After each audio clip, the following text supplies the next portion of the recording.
Occurs to me, dear one, that prophecy that I've got given to me in Auckland one evening by this evangelist chap who, well, he goes around speaking a word over people.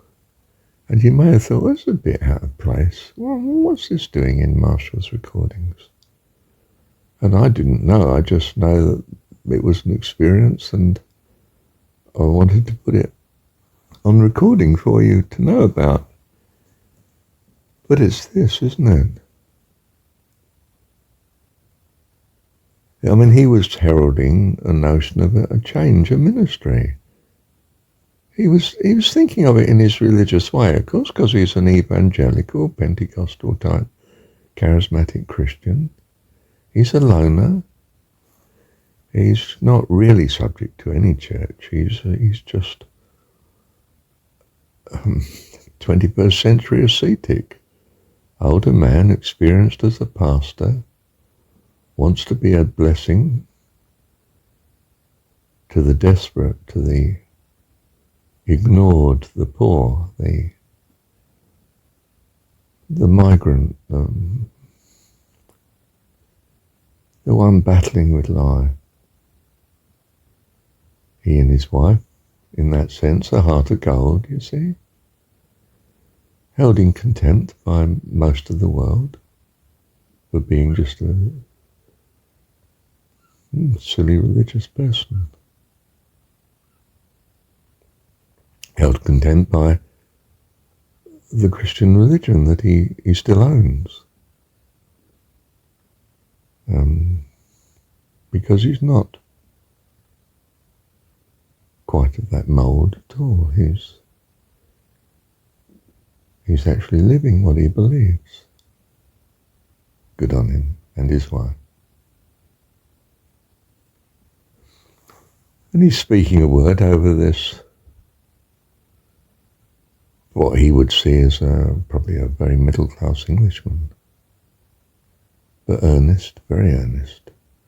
And something about the earnesty of Marshall that's triggering him to go out on a limb and say, this is going to be a bit unusual to you, this is what I'm going to say to you, but I'm going to say it anyway. It's what he's really saying. And in his context, you see, of his religious view and his theology, he can only speak the language he speaks. But he's trying to speak it over me because of his good intention, bless him. So he says, you'll be a pastor of pastors. Now, that's not my goal, of course. I knew that, but I knew of his earnestness, earnesty, whatever you call it. So I just run with it. He's talking and I'm shutting up. I'm not saying anything. Let him speak. And somehow it allowed him to speak because I hadn't led him down any wrong path other than what he saw and what he felt of me. I think is the case. So he says, you're going to be a pastor of pastors. I mean, you may be 80, or 78, whatever it was then, 78. But you could have another 15, 20 years. Goodness, I mean, Jesus did everything in 1 year in the historicity of the story. So you can certainly do it in 10 or 15 years, can't you? It's a possibility. Take courage. He's trying his best to inspire, to support and encourage a good and, in particular, a miraculous outcome. That's what he wants. And that's what I want. And he knows that's what I value too. He's trusting that with God. So he speaks in his language, blessing over me, encouragement. And I knew this and appreciated him very much for it. And I find it to be true.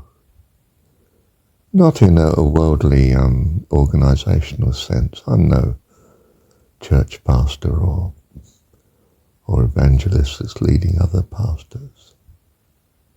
But I am, of course.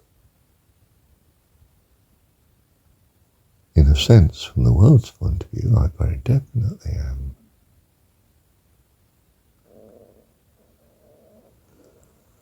Because we're sent. John 17, dear one, we're sent already to do what he did. Tell them God is Dad. In other words, of the same substance as you, loves you, wants the best for you. This is your God. How could you own any other? And how could you not appreciate and own him in that sense? Perhaps own is the wrong word. You know what I mean. Love, love and be devoted to and just think, it's like granddad, grandy being, say, a perfect granddad, or dad being a perfect dad in this case. That's all we're sent to do. We do it in earnest. My honesty is displayed in what the world thinks is absolutely cuckoo, 5,000 or 6,000 recordings. That probably nobody's listening to, virtually. But some, one or two, bless them. And, we're only helping God.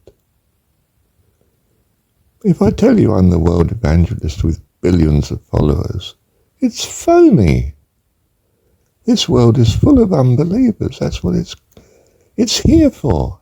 It's for unbelievers to experience, in a sense, the tragedy of what they're believing, that they may dispense with such and be born anew. And in an Eastern way, they possibly do stay here eternally until they get the message.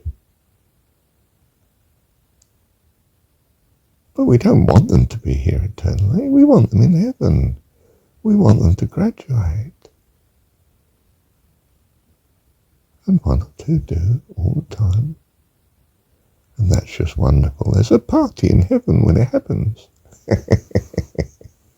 There's a celebration. Oh, another baby's been born into life eternal.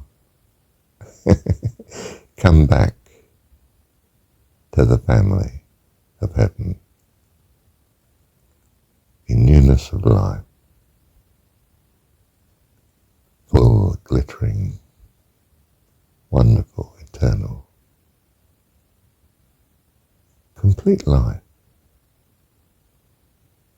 in the love of our Heavenly Dad. Thank you.